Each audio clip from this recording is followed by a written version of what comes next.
Okay, movie stylish है, मुझे पसंद आई।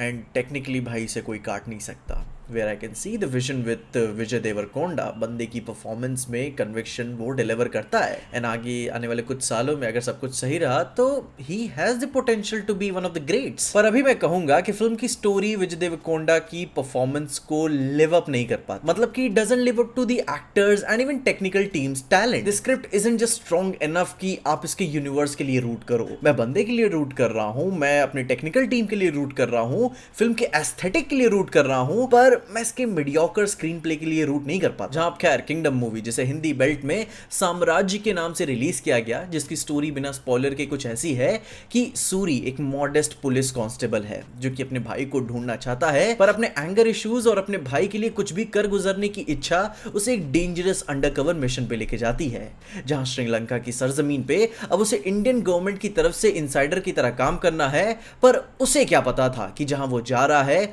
वहां के लोगों को अपने मसीहे का बरसों से इंतजार था।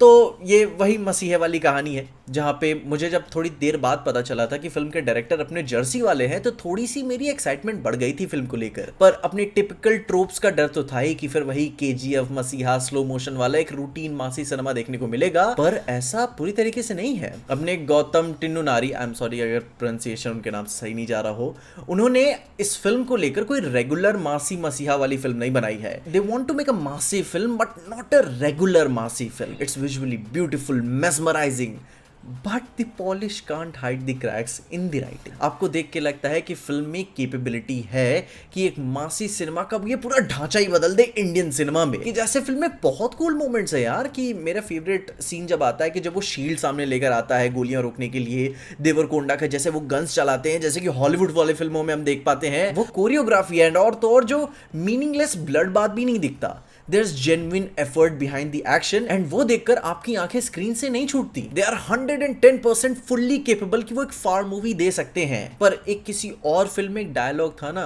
कि राइटर फिल्म का बाप होता है, एंड उसी वजह से ये फिल्म अपना वो इम्पैक्ट निचोड़ नहीं पाती जो इसे निचोड़ना चाहिए था। बाकी अब मैं ये बात समझता हूँ कि जो जर्नल नॉर्मल ऑडियंस है उसे इतनी नुआंस बातों से बहुत फर्क नहीं पड़ता होगा, और मुझे ये बात बहुत अच्छी लगी कि ये मासी को लेकर नॉर्मल रास्ते पे नहीं जाते हैं। जैसे कि कोई चीप एस डायलॉग्स नहीं उन्होंने बुलवाए, फालतू में इंग्लिश की माँ बहन नहीं करवाई, कोई रोमांटिक फालतू का आर्क नहीं है, या फिर कोई साइड लाइन में गाने चल रहे हो, या फिर किसी भी तरीके का फालतू का कॉमेडिक आर्क नहीं दिया हुआ उन्होंने, कि जैसे कुछ भी गवारपने को अब्सॉर्ब कर लेते हैं अपनी मजबूरियों को दिखाते हुए। वो उन्होंने ऐसा कुछ भी नहीं किया है। It feels like a proper movie जो रिस्पेक्टफुली बनाई गई है, जिसमें देवरकोंडा की परफॉर्मेंस की बात ही क्या करे, फोड़ा है बंदे ने इसमें। एंड साथ ही साथ सत्यदेव के साथ उनकी केमिस्ट्री भी कमाल की लगती है। जहां पे अब मैं ये फिल्मों कहूंगा जहां पे मुझे विजय देवरकोंडा का एज अ फ्यूचर स्टार के रूप में पोटेंशियल नजर आया है, जो कि आने वाले कोई भी एक्टर सदर्न फिल्म इंडस्ट्री में ऐसे करते हुए नहीं नजर आए। जहां इस मूवी में बस एक चीज मात खा जाती है,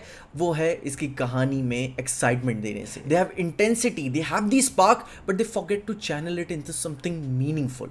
every technical department, every performance, every spark feels like a chess move, but script ही अगर लूडो है तो वो मैच नहीं कर पाता। बाकी इस फिल्म के बाद से ये कहना तो मेरा बनता है कि अब मेरी उम्मीदें बनी हुई हैं और स्ट्रांग बनी हुई हैं पहले से भी और ज़्यादा, कि डायरेक्टर एंड इवन एक्टर से भी मैं अब और उम्मीदें लगा के देख रहा हूँ कि उनका नेक्स्ट प्रोजेक्ट और कितना कमाल का होगा। मुझे ऐसा फील हो रहा है कि ये फोड़ेंगे फ्यूचर में। अभी नहीं हुआ तो क्या हुआ, बस इतने से रह गए, पर जब नेक्स्ट टाइम जब भी इनका क्लिक होगा ना तब ये आएंगे और तब आग ही लगेगी। ये कुछ ऐसा एक्सपीरियंस था ना कि आप इवन फेलियर के बाद भी आप वो नहीं कहते कि इस लौंडे में कुछ बात तो है, ये कुछ करेगा आगे, ऐसा फील होता है।